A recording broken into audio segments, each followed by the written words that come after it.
What's up, everybody? What's up, everybody? It's another amazing episode of Financipation. This channel is all about making money. It's all about saving money. It's all about building generational wealth, and it's all about financially emancipating yourself from generational poverty. So a lot of times on YouTube, I see a lot of YouTubers, they prefer interviewing rappers, they prefer interviewing musicians and cats like that. And there's nothing wrong with that. Art has its place, but I personally like interviewing Black entrepreneurs and business owners who basically are self-made six-figure professionals. To me, they're the ones who kind of are inspiration to our community. So with that, introduce you guys to a very, very, very cool cat. I met this gentleman a couple years ago, and I just honestly like the way he moves in regards to his business. I like the way he moves in regards to working for himself. So first and foremost, Trent, how are you doing? How are you doing? I'm doing amazing, my brother. Doing amazing. You're not playing one bit. All right, first of all, Trent, tell us a little bit about yourself, man. Where'd you grow up? Well, I was born in Dorchester, Massachusetts, and I was raised in Brighton, Mass. Went to Brighton High School. From Brighton High School, I went to Northeastern University. I studied communications. From there, I got into fitness, and I stayed into both. I actually went into business as a fitness professional, and I'm also in the business of acting as a professional, as a professional actor as well. So, you know, that worked out fine for me, you know? So, you know, I'm just striving every single day. Got you. Yeah, it's actually a question I'm asking a little bit later about being an actor and everything. Like I saw you in a movie and I was like, yo, was that Trent? So it's actually pretty dope. It's pretty dope. So, hey Trent, a quick question. I'm hearing that Boston accent. So are you a Larry Bird or a Magic guy? Are you a Kobe or a Paul Pierce? I mean, for me, if you wore the Boston uniform, then I was what you saw. So Larry Bird, definitely, Paul Pierce, 100%.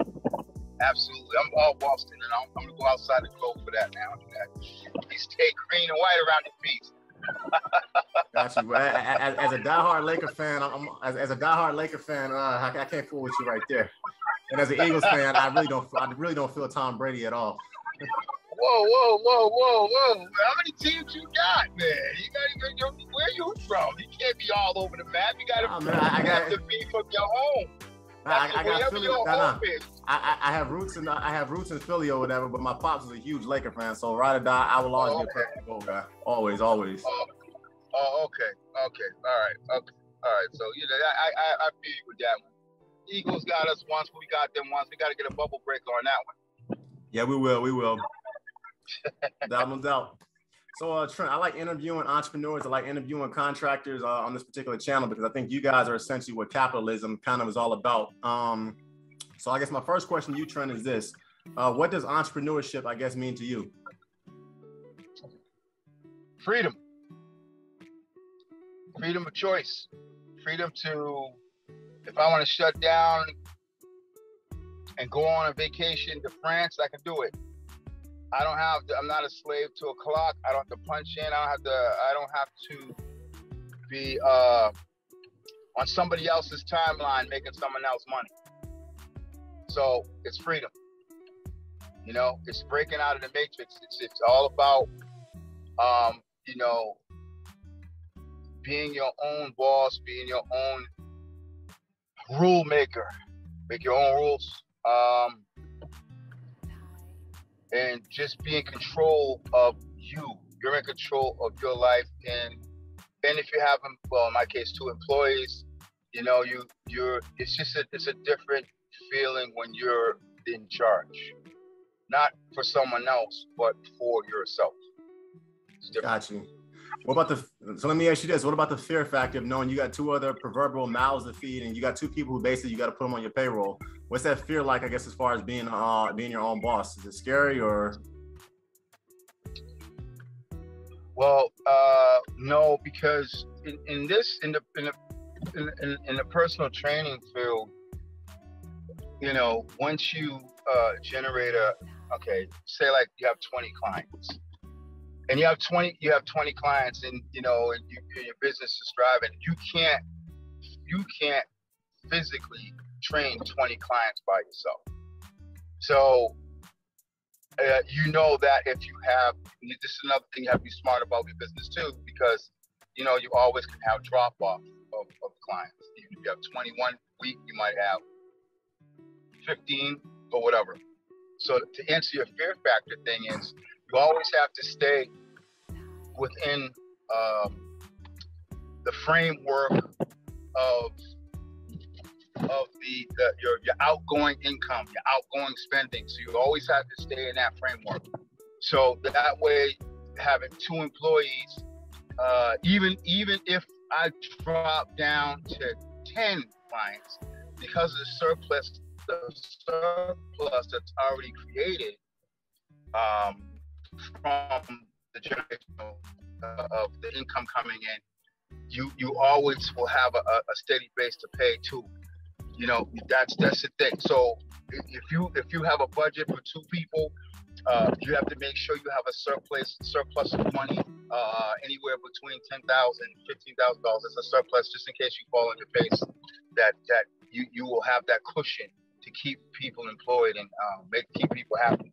You know, and I also give them the freedoms when, if the client likes them and they like their training, I also give them the freedom to take over. They can, by all means, if my client likes their training, how they do it, they go ahead and take over. They give me 20%. Right. So it's you know what I'm saying? I'm helping them and they're paying back from me helping them. You know what I'm saying? So that way you don't, it's a fail safe. It's a win-win situation in this particular. You know what I'm saying? No doubt. So instead of being one person who works 100% of the time, you essentially got, I don't know, 20 people that basically work 80% of the time for you, and it stacks a lot more paper for you, more or less. And that's exactly how you can become successful and not die at a young age. No. Do you ever see yourself, I don't know, ever possibly going back and working for somebody else, or are you kind of like, nah, I'm good. I tasted the entrepreneurial thing. I tasted being my own boss. I couldn't do it again. I don't think that would make any sense to do that. I don't think after you've been in charge that you can.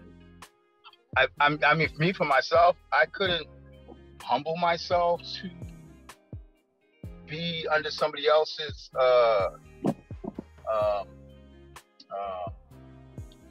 makeup of how they run their makeup of how they run their company and stuff. I think I did enough of that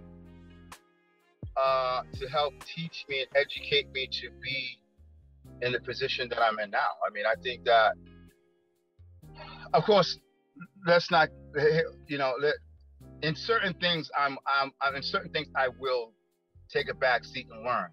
I guess, like you said, we'll touch into the acting thing later. Because, yeah, even though I'm my own body, I'm still working for a director. I'm still working for a casting company, you know what I'm saying, who's getting me employment. So that's a different thing. You know, that's a different thing. Until I get like on a Will Smith level or that you know, he can basically, they sending you scripts and you do whatever you want. You go on set and you're basically the boss. You know what I'm saying? When you're making $20 million a picture, you're the boss. You know, Tom Cruise, you're the boss. So, you know, until I'm on that level, you know, I humble myself to do that. But as far as in the work field, I could never see myself relinquishing control of my own destiny. As far as employment, I can't see myself doing that. No. Got you. What was that transition like, Trent? Because I'm assuming you didn't just start off with the proverbial boss or whatever. What was that transition like? Did you work at a gym for a couple of years and then kind of went out and did your own thing? You're like, no, screw it. I'm an entrepreneur. I'm my own boss. I'm gonna go from day one and do it. What was that transition like for you? Well, it's funny because when I first started, I just wanted to be a personal trainer. And I went to this company called Professional Fitness, and they're like, okay, basically they like the package. They're like, you know, you look the part, and they really didn't care about if I could train or not. They cared about if I had the verbiage to lock down clients to buy packages from them, personal training packages. So they didn't care about the training aspect, and that's why I wanted to be a trainer, to train people, not to sit behind a desk as a general manager. Oh, let's get to that. As soon as my very first gig as a trainer was, I was a general manager. My very first job, general manager of professional fitness, and I bonused. You have to make over $75,000 in a month to bonus. So I did that. I did that like 4 times, and then I became a area supervisor. Then they gave me 3 gyms. I was over Norwood, Randolph, and Medford. Those are my areas. And then I got so big that I got a silver star, the highest thing you can get in sales. Then they put me on a plane and they sent me to California. So I went to California. I was like the Tim Roberts of the personal training whisperer. I was going up and down West Coast teaching other professional fitness general managers, right, how to manage their trainers and teaching them how to get maximum volume of sales and how to do the sales. And so what I had to do was I had to actually go there physically in each gym. I had them all sit in the office, and it would basically tell me, what was their fear of sales. What are you afraid of people? You're afraid to ask for money, because if you're afraid to ask for money, you're in the wrong business. So I would tell them, if you want to see a better paycheck, this is how you do it. And I would go out on the floor, actually pull somebody off a machine, say, hey, listen, let me give you a workout. And if it's not the best workout you ever had, I'll never bother you again. But if it is, at least entertain the thought of having me be your personal trainer for a month or 2 months. So sure enough, they loved the training. They signed up, $3,600 deal, and that's the top at that time. It's $3,600 is 3 times a week, and it was a 12-month deal. So I taught them how to do that. The biggest deal in California, those guys were getting out there, was 3-month deals, and the 3-month deal was only worth $319. So I was like, that's dead. That's no money.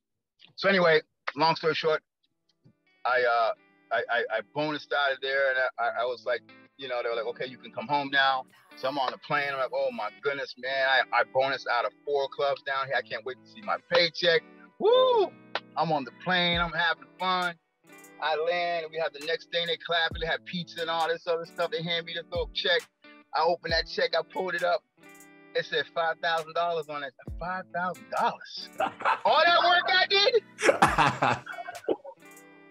All that work? You gonna give me a check for $5,000? Man, I was heated. So I said, you know what? I'm out. And that's when I decided to be out. And to tell you the truth, I felt badly.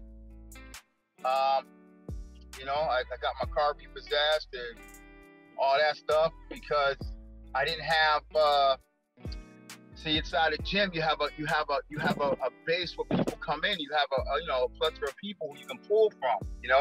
But when you lose that aspect of it, you have to get clients. Somehow you have to generate the pulse of who are you and why should I come train with you? Exactly. You eat what you kill. You eat what you kill. Right. So I oh my goodness, it was terrible. But luckily for me, there was this law firm, the Wilmington law firm on Congress Street. When we were doing a seminar down there, I ran into a couple of high-rolling lawyers, and I gave them my information. So the gentleman, I'll never forget it, man. Terry Collins, man. Terry calls me up, and he goes, "Hey, man, you still a personal trainer?"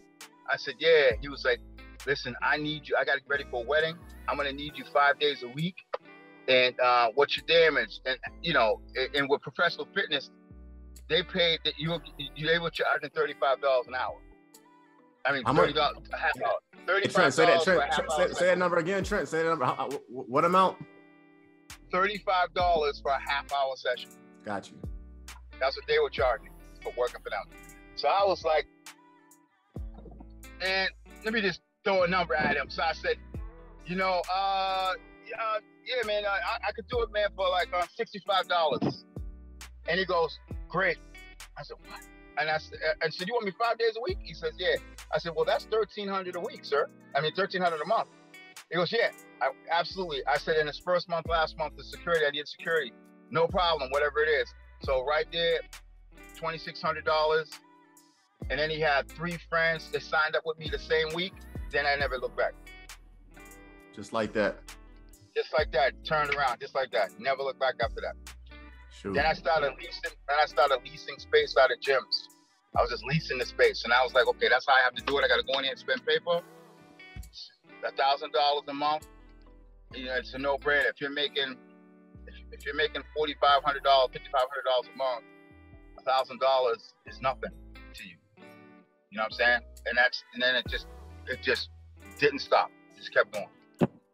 So yes, it was hard. The transition was brutal, but I believed in it. I didn't cave in and say, oh, I got to get another profession. I never thought to get another profession. I never was like, oh, let me go fill out an application because I can't do it. I never felt that way, ever. I said, sink or swim, I was going to make it work. Got you. Yeah, I interview a lot of entrepreneurs, and it's funny you say that because a lot of cats that I talk to who have their own businesses, and it doesn't matter whether it's engineering, whether it's construction, whether they're electricians, whether they're a personal trainer like yourself or whatever. That's kind of what they always say, Chris, I was willing to work 100 hours a week, whatever, to sleep on the floor because I knew I was good enough for what I was going to do. And I knew I was good enough at it and I wasn't going to quit. And like you said, that when they got that first check and they were just like, wow, I this is good. They're never going back. It's kind of funny. The same thing you just didn't say. A lot of entrepreneurs who I talk to, they said the exact same thing. It doesn't matter what the industry is. Yeah. If you believe in yourself, obviously, I mean, any company, you got to think about this. When you fill out a job application and you do an interview, right? You're selling yourself, right? And the individual you're selling yourself to is somebody who obviously believes that you can do the job. You know what I'm saying? Or they want to hire you, right? We're not talking about Wendy's. We're not talking about McDonald's. We're not talking about that. We're talking about a job, a position, something that with some teeth, a coordinator, a Boston housing coordinator, something like that. You know what I'm saying? Making good money a year, whatever. And they look at you, they look at your resume, and they go, you know what? I think you would be a perfect fit for our company. Have a seat and come in here and blah, blah, blah. But then when you do that, it's like, have you ever just sat somewhere, you're at a job, you're sitting there, and you might be on a computer and you're putting information in the computer, whatever, right? And it's the same thing every day without fail, right? You're entering these numbers in there. You're answering the phone. You're taking a lunch. You get off at 5 o'clock. The same thing. At some point, you don't feel like you're a machine.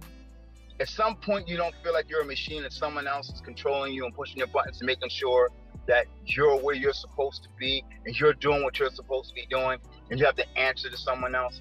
That, to me, is where you have to take the scissors, get a trade that you believe in yourself, that you know you can make money at. Take those scissors, cut them strings off. Peace. I'm out. I'm going over here and make my own way.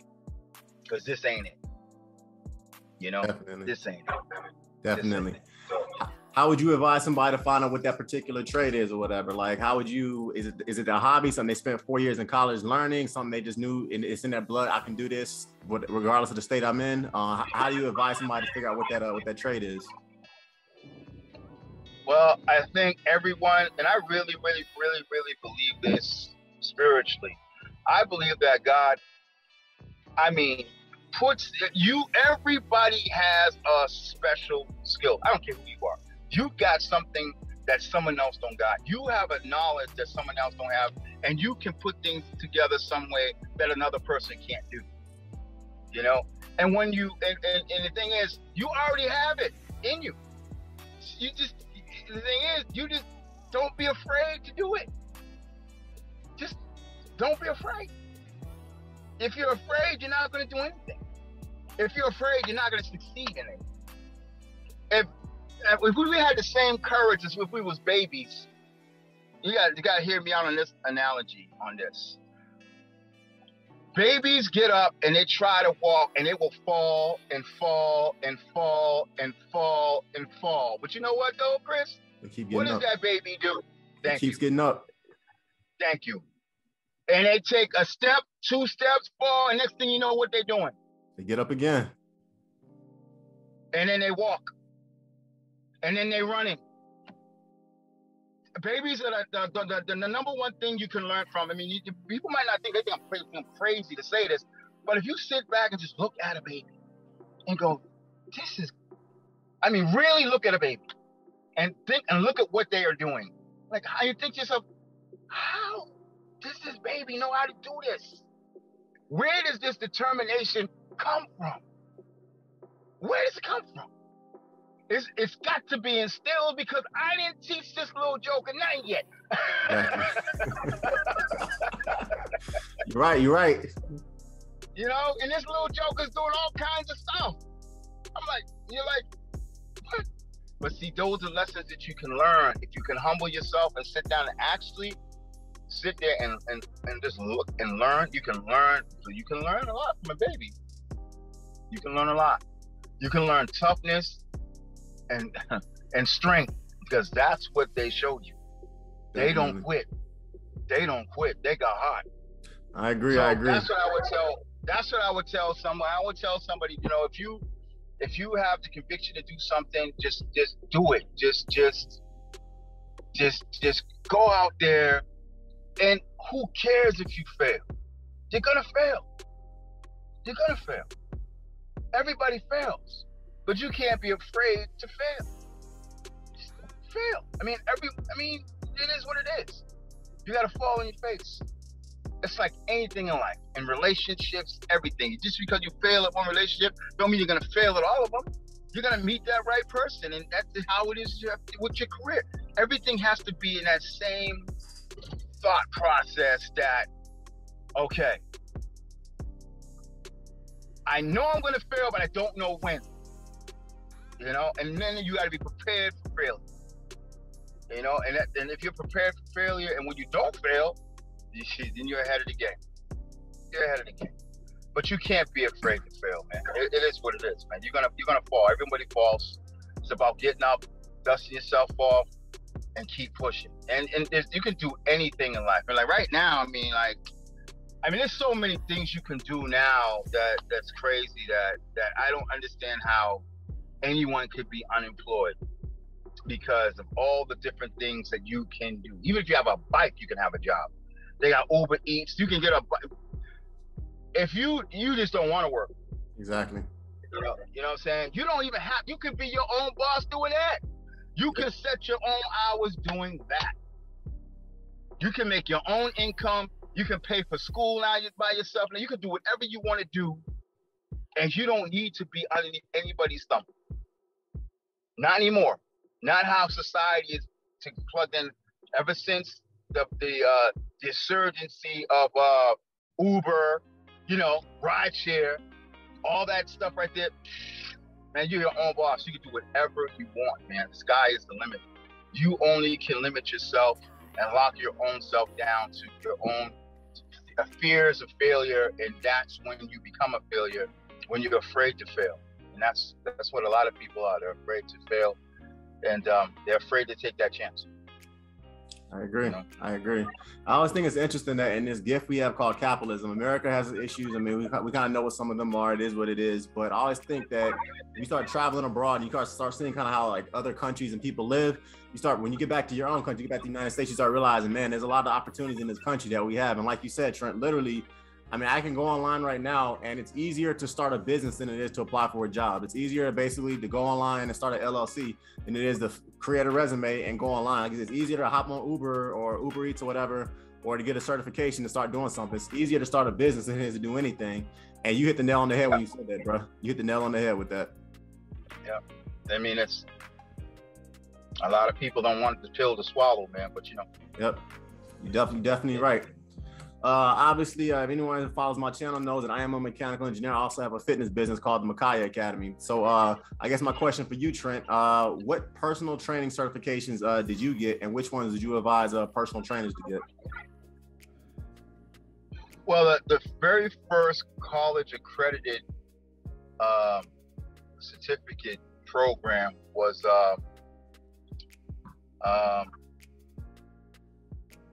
hold on, what? It is, man, I got a brain freeze. ACE or no. International Sports Science Association. That's the best, and that was the first one. Then the next one come up, what NASM came afterwards, ACE. But the best one that was called, the very first one that was college accredited was ISSA. Yep, that's the one I tell everyone to get. It's hard, but in anything you want to sacrifice, you want good credentials, and you can get anywhere with that. And they guarantee you employment. You graduate with that, they guarantee you employment. Got you. As a matter of fact, I believe they have a line. They have an equal line with Equinox. So if you get that certificate, that you line you up with a job immediately. So. That's what I think. All right, no doubt. And as far as ISSA, what makes them say proverbially better? For all those who don't know, what makes them better than ACE or NASM or some of the some of the other ones? What makes them better? You would say? Well, the very first thing that stands out is anything you get that's a certificate, you really want credibility. So when you get college credits for something like that certification, that's big. Right. You know, so that's ACE doesn't do that. The only thing I'm not sure if NASM does it, but I know a lot of these other companies out here in Boston, they don't offer college credits for that. And if you want to get into the medical field, because you're studying anatomy. So if you want to get in the medical field, you can take your certificate and put it towards the college. What if you're going to nursing or you want to be a CTA, whatever? That thing that's good for you. Yeah. And my wife, she's studying nursing right now. Reeve, she's studying nursing right now. You're right. Some of her classes for, I think it was ISSA, she's gotten. So some of her certs and everything, they basically do apply to nursing. It's kind of dope, actually. So she's training people. She can say, okay, I'm training you as your personal trainer. But I can also give you advice as a medical professional, as a nurse. And it's pretty dope how it goes like that. Yeah, it's right. It's right in the medical field. So, but the thing is, I have 2 years left to get a bachelor's in science health management. So if I chose to, say for instance, buckle down and went to college, finished, got to 2 years and finished, which I don't know why I haven't, just to have it. But that is the crazy part about this is this.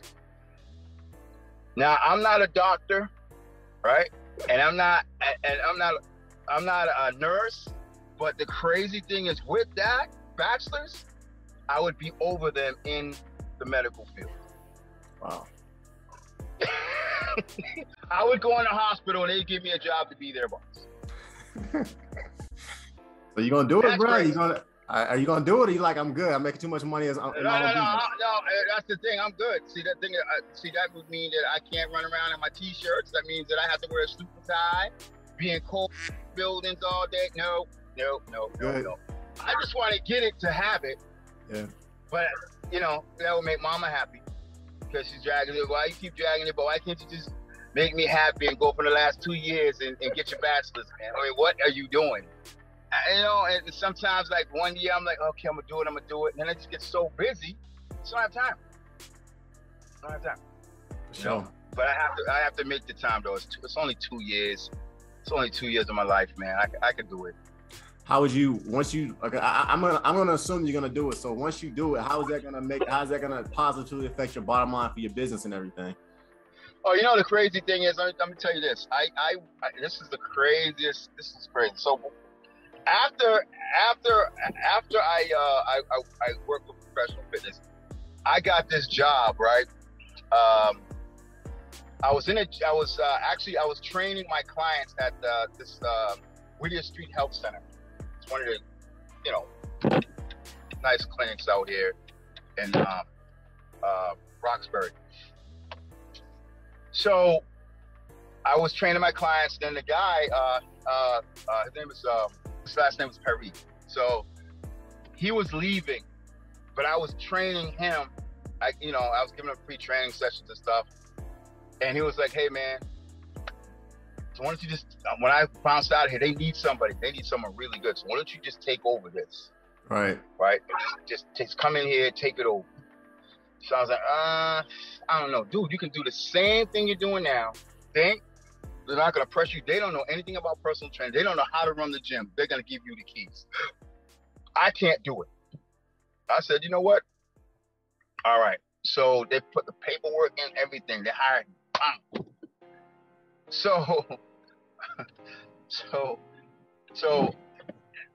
took the liberty of taking all the posters and everything down and just putting my picture with girls I was training all over the clinic. Right? I didn't know that the Miss Williams who owned the clinic, those are her family members that she had up there around the club. No one told me that. I had no idea. So what they did, I was hired and everything, right? So what they did, so it was a 6-figure gig. I was director of fitness for the Whittier Street Health Center. And they gave me, after I did, she loved me until I did that. And this is the crazy thing, and this is why entrepreneurship is the best. Because you don't got to worry about this. Hey, Trent, your volume, can you up it a little bit or it's still a little down? All right, cool. I think you're good now. So you took down all Miss Williams' pictures and then you put up your own clients? It's crazy. So, like I was saying, so when she really was upset about this whole thing, and then I was charging people in the Whittier Street Health Center. What they do is they do fundraisers to make money.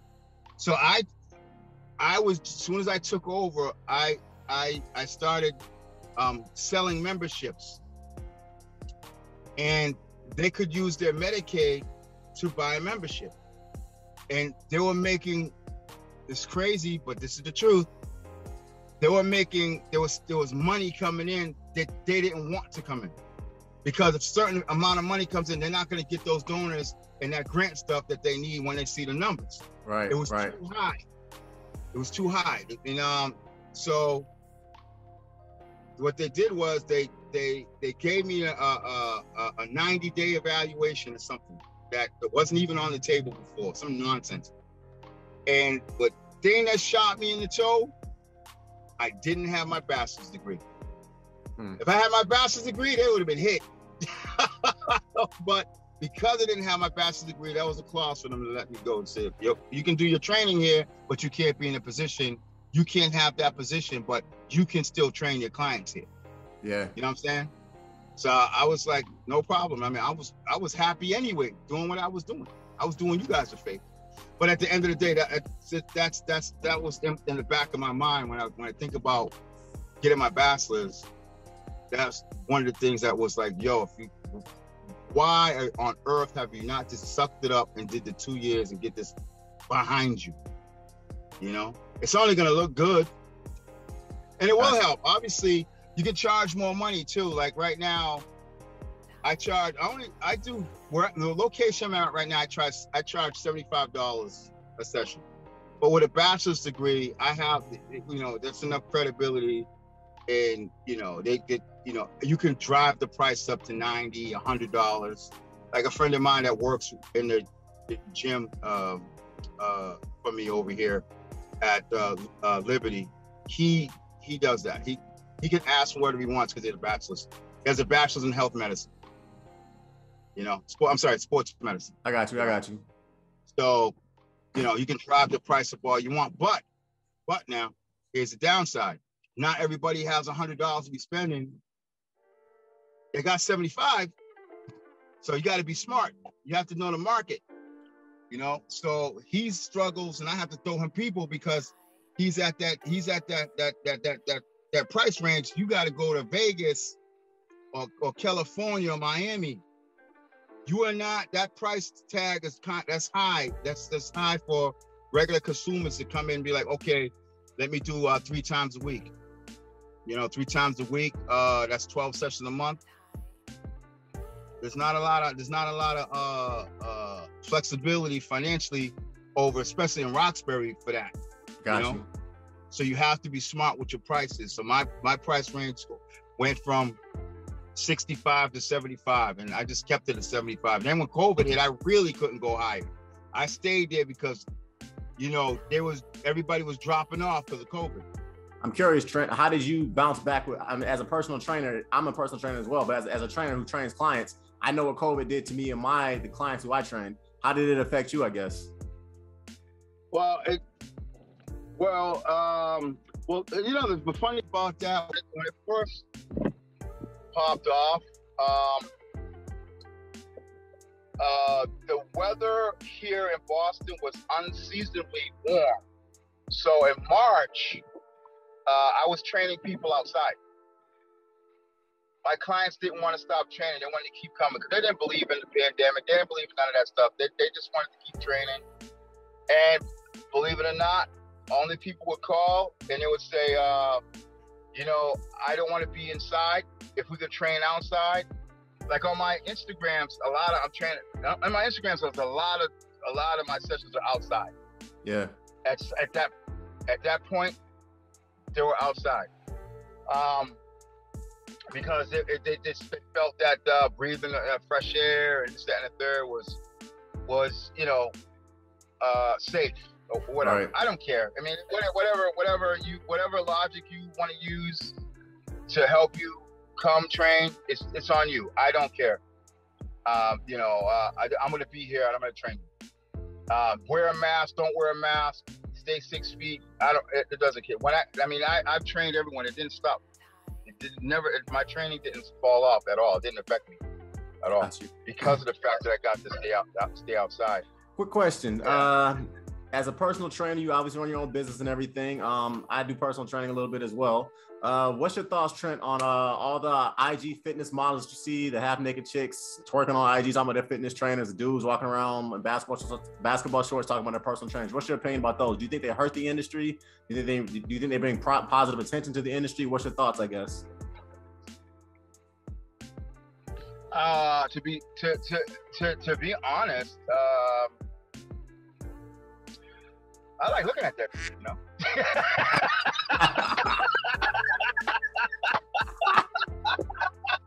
That's why I feel that you, bro. You're a real dude. It doesn't affect my bottom line, man. I don't give a shit what they're doing. They're doing all these things. I watch them. They do these stupid things. Like, what fascinates me, this is what crushes me, man. You get these girls with these great bodies. They got a natural. This is natural. They got their, and they're doing. And girls, I want a butt like yours.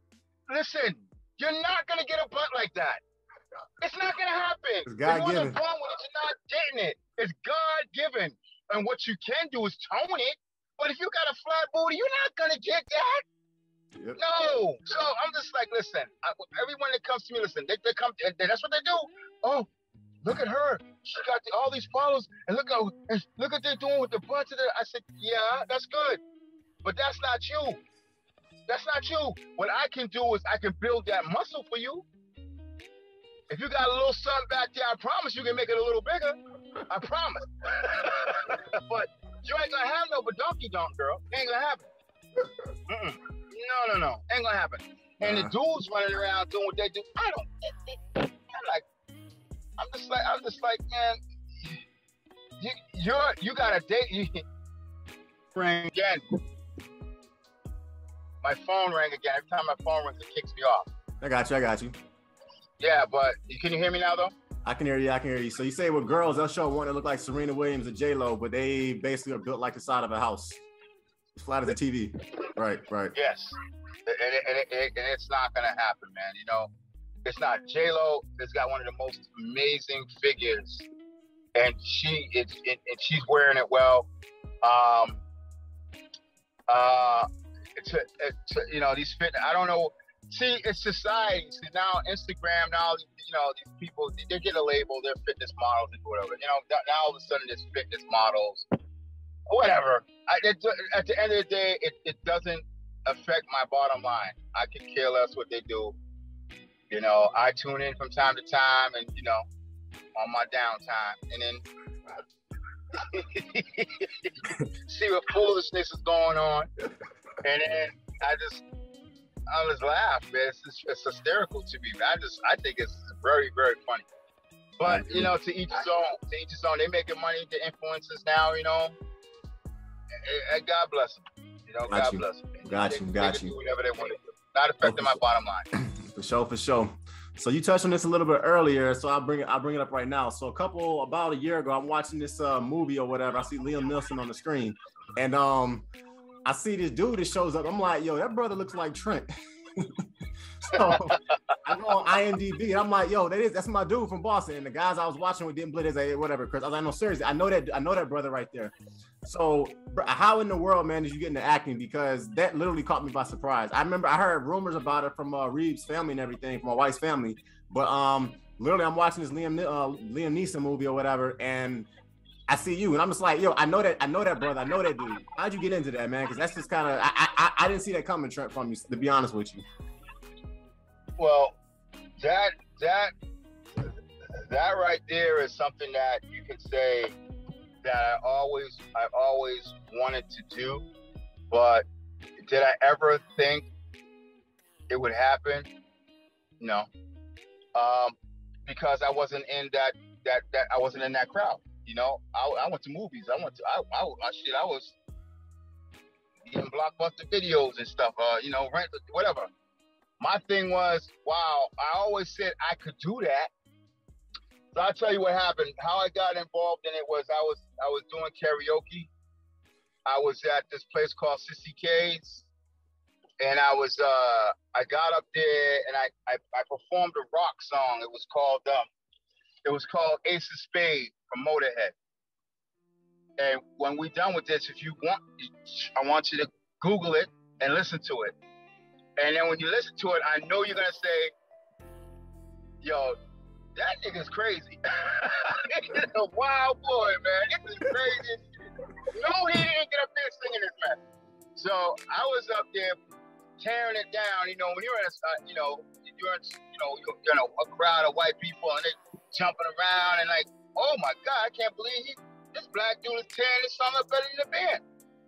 So when I finished the song, this little short white dude comes to me and hands me his card.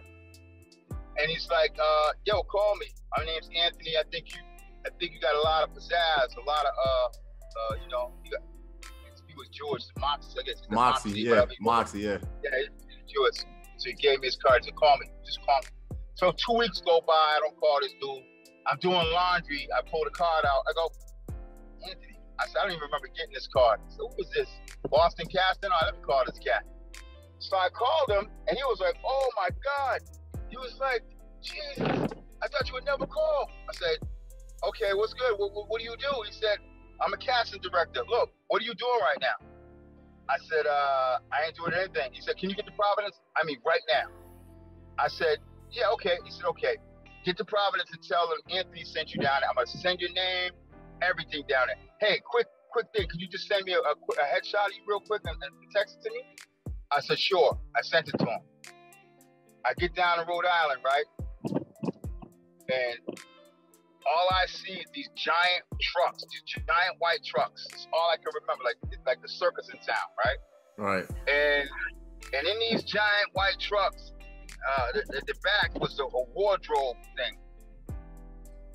So I get back there and I'm like, hey, I don't know what to say. I'm like, hey, my name is Trent Miller. The dude looks at me like, that's nice. So what you want me to do about that?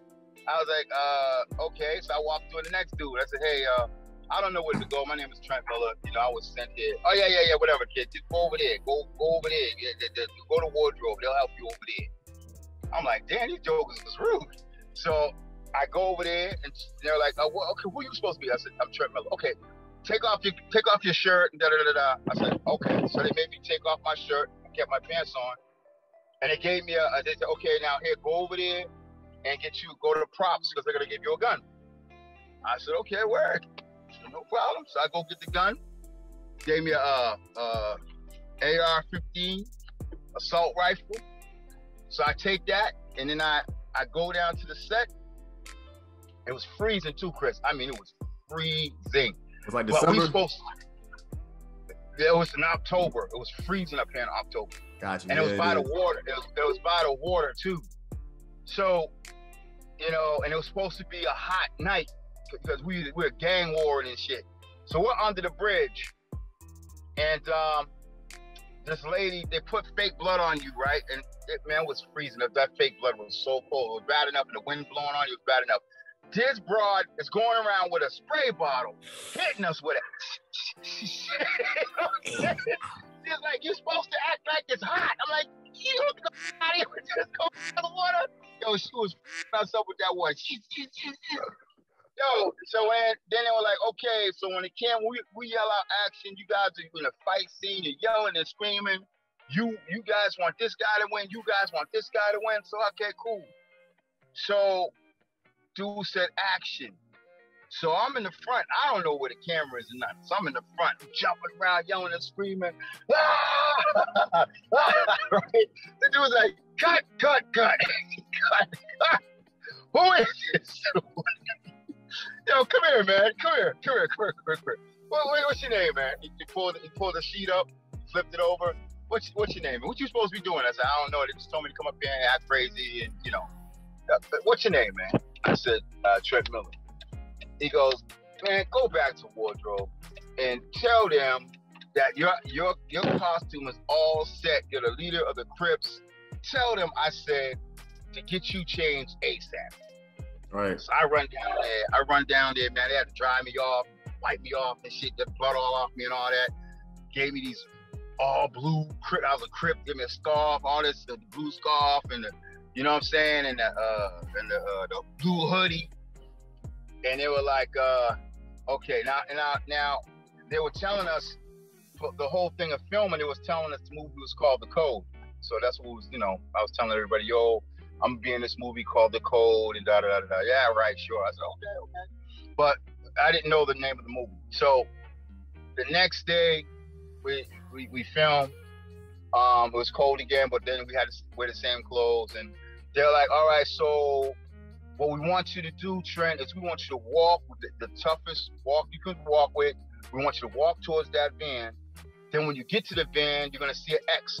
We want you to stand at the X and start banging on the door. And whatever you want to say it. All right, cool. Then we want you to go to the dock. We want you to pull your gun out, point it at the neo-Nazis, and say whatever you want. Say whatever comes to mind, say it. I was like, cool. And this is my very first movie. I was background. I went there as background now. So they said action. I did everything. Okay. So when I got to the van, when you watch this movie, when I got to the van, I was like, open this door now. You hear me clearly saying that. And then when I'm on the dock, I have my gun out. It comes on me, and then it goes back to them, and I'm pointing my gun at them. And then it cuts off, and when it cuts, it says, take that. That was me. So when you hear that clip, you're going to know who it is. Definitely. And then what happened was when we wrapped, they were like, congratulations, it's a wrap. The third installment of The Purge. I was like, oh shit, I'm in The Purge? I was like, man, I went crazy, man. I was calling everyone, I'm in The Purge. They were like, yeah, right. But I didn't know where I was going to be in The Purge because I like to, sometimes, because remember, I was just background, so they can cut you at any time. So, I went to the movie, grabbed Cindy. We went to the movie, her and her friends, whatever. We go to the movie. I didn't know where I was gonna be. So, but I remembered the scene. So sure enough, when I see the van go under the bridge, and I see the fight scene, I'm like, oh, it's coming up, but I still don't know where it is. Man, Chris. In that movie theater, it just erupted because like the homies were up top and all you seen on that giant screen was me walking in slow motion.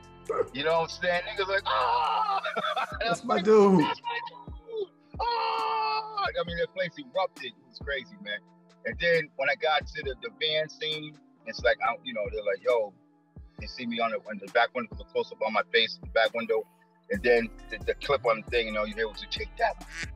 So from that one movie, I went from just background to SAG. That is what's up. The director said that I had enough to be a professional actor from that point because I followed everything he told me to do, and it made it believable and scary and all that. I was SAG. My very first movie made SAG. That's what's up, Trent. That's what's up.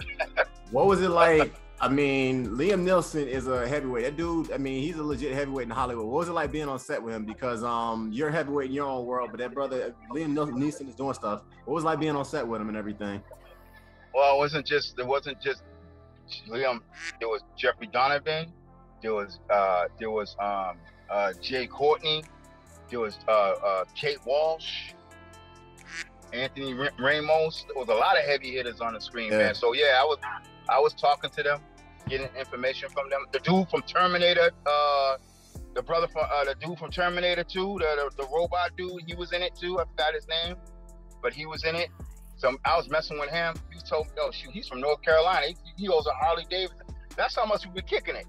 You know what I'm saying? He was telling me, yo, you come to North Carolina, I own a Harley Davidson shop out there, you come down, ride, whatever you want, I said, all right, word. But Liam, he was cool as shit. He was taller than I expected to. Yeah. He was a champion. He was an Irish championship boxing. He's like 6'4", 6'5", right? Yeah. I was shocked. All them jokers. Irish national boxing champion. I think, and he was a real humble and cool dude, man. He was telling me that I need to, if I want to take this to the next level and be really serious, I got to make the sacrifice and move to California. He said, get an agent first. And I have an agent. I have two. You would kill it out there, man. Seriously. Oh yeah, I remember I told you. I know. I remember I told you I had to do that for professional fitness. I was out there. I know. Yeah. I was there. You're right. I was murdering them out there. You know what I'm saying? I want to be respectful of your time, but I do have a couple other questions I want to go through. And people are sending me some good questions as well.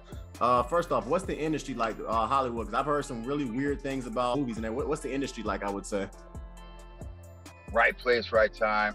I mean, I was at the right place at the right time. That was just a freakish thing, you know? And a guy, it was a talent. Just like how these Instagrammers are doing it now. These jokers are picking on, but doing all these funny little skits on TikTok and Instagram. Yeah. I was live doing a performance, and I got discovered. That's what it's about. Yeah. That's what it's about. So, actor, entrepreneur, business owner, personal trainer. I guess, what's your 5-year plan, Trent? Where do you see yourself in 5 years, professionally, personally, or whatever you feel like kind of going into? Well, I see myself professionally in 5 years in the series. I mean, that's what I'm going for right now. I want to be in whether it be Netflix HBO. I want to be in living rooms, not just for one movie. I want to be in living rooms every week for doing shows. I want to be known that dude for that. You know, that's what I see myself, and I'm gearing up for that now. Like I said, I have 2 agents right now. They're pushing hard for me. I'm auditioning almost every single day. You know, so you know, I'm snapped into British accents. I have to have a British accent. You know, so that was challenging in the beginning. Irish, so it was challenging, but it's cool around the house when I start talking crazy. You know,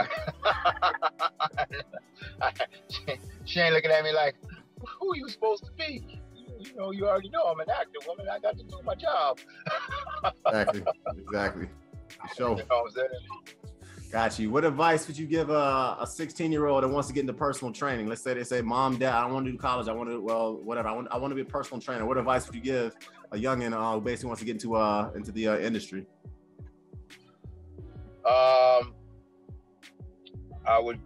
I don't know if you can get certified at 16 years old, but let's say when they turn 18. I would definitely do it anyway, especially if I'm that guy in shape, if I'm a good instructor. See, again, you know, you just because you get a certification doesn't mean you're a good instructor. Doesn't mean you're a good teacher. You have to be a good teacher. You have to be a good instructor, and you have to be believable in what you say has to go. A lot of when you tell somebody to do 15 and used to doing 10 and they want a buck, you have to have the authority in your voice. You know what I'm saying? To say, listen, this is what you're doing. Let's go. That's what they want. You can't be soft in that way. So, you know, listen, you can get into it. I mean, there's plenty of, if it's 16-year-old, I would look into it. If you can get certified, I would, because listen, the youth obesity rate is for real. Bruh. It's for real. And who better than your peers to be working? You work with your own peer. Somebody your own peer, not an adult figure, but someone your own peer. You're gonna listen to because you know that they're coming from a good place, and that could be another niche right there. Great opportunity to start training younger people. Yeah. I walked into a military recruitment station, and this SEAL told me the average person who graduates from high school in America right now is too fat and too stupid to be of any use to the military. And I was just like, wow. So according to them, like you said, 80% of our youth are obese and overweight. So it's kind of brutal. Yeah. It's bad. It's bad. But at the end of the day, it'll keep me employed.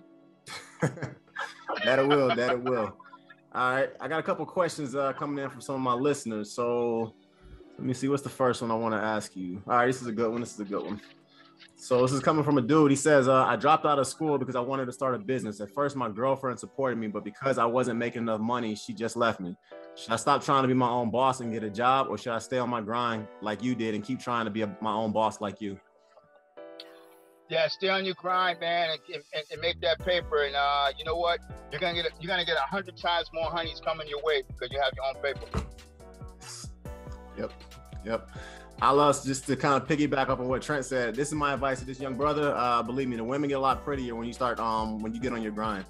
They get a lot prettier, they get a lot better, they get a lot more faithful too. So just keep making your money, man. Whatever your grind is. If you want to go the academic route, go that route. If you want to go the entrepreneur route, go that route. If you want to go the blue collar route, go that route. But if you basically get on your grind and you stack your paper, the women get prettier and the parties get more fun and life gets a lot more meaningful. So my advice is stay on your grind, bro. Stay on your grind.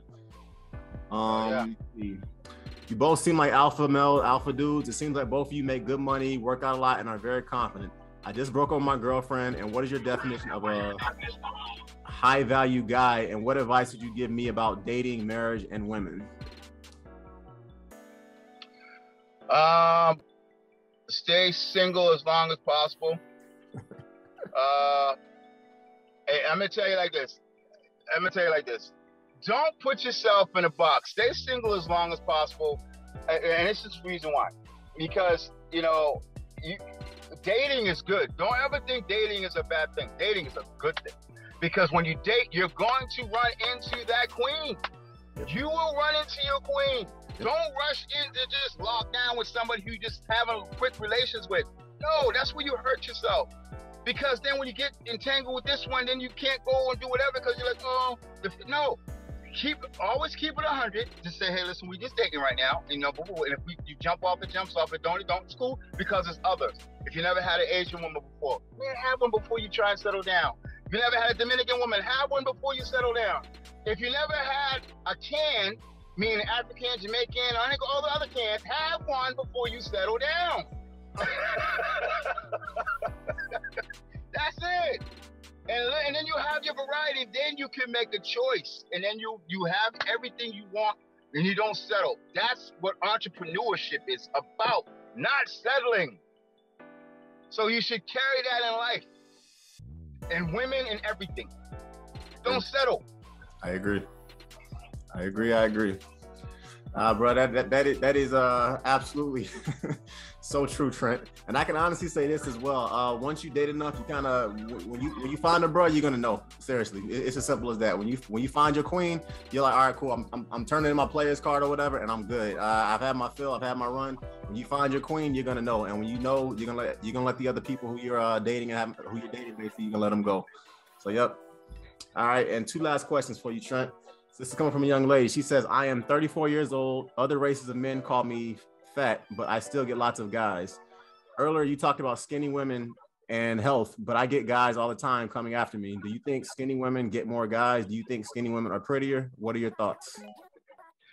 Well, let me say this. I don't recall even saying anything about skinny women. We was talking about badonkey donks. we were talking about badonkey donks and flat butts. That's what I recall we talking about. Hey, listen, ain't nothing wrong with some thickness. If you thick and you carrying it well, man, obviously you're doing a good job because jokers are still chasing you down.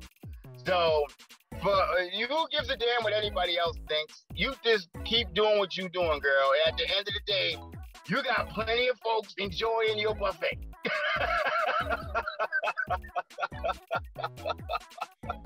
Well said. Yep. And lastly, why should I hire a personal trainer? Both of you guys say you're personal trainers. I like to go online and find my own YouTube videos and work out for free. Why should I hire a personal trainer? Well, you're the type of guy or gal that doesn't like to be yelled at. And you want to stop when you want to stop. The reason why you get a personal trainer, because the personal trainer is going to push you beyond the point that you're going to push yourself. Yep. You will stop at 10. I won't let you stop at 10. Yep. Okay? And if the whatever that dude is, the PX dude, whatever the hell that thing is, he's on a video, he ain't going to stop and tell you to correct your form. He's not going to tell you you're doing it wrong. He's not going to tell you can do 5 more. He's not going to do that. So to have a personal trainer is just that. It's personal. It's personal.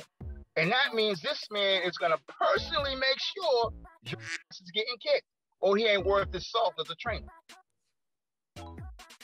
I agree. Well, I'll answer this. If you notice, you never see Floyd Mayweather training up by himself in the gym. You don't see Tom Brady working out by himself in the gym. You didn't see the late Kobe Bryant training by himself in the gym. You don't see no top tier UFC fighters, no top tier, nobody basically. Everyone has a coach basically. And like Trent just got done saying, your job as a trainer is to get 120% out of your client. You push them past the point where they think, okay, I want to stop. No, you're going to go a little bit further. And that's why I would say it's always a good idea to have a personal trainer. And my last question for you, Trent, is this.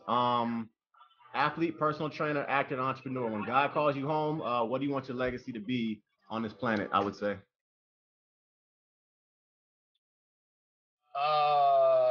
He wasn't afraid to do everything. He wasn't afraid to take a chance. And he embraced and loved life and same like-minded people. And he liked, on my tombstone, my legacy should always read, love, peace, and hair grease. If not that order. Just at the end of the day, just positive energy. This brother was positive. Everything he did was positive. He wanted people to succeed.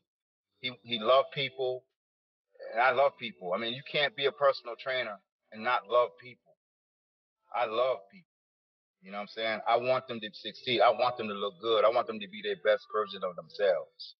You know, that's what my calling is. So therefore, I want that to be my legacy, that I was definitely a lover of people. Got you. Got you. I love it. I love it. As a personal trainer, Trent, if people want to find you and book a session, how can they find you? IG, social media, how can they find you and book a session? Yeah, my IG is TrentZ770.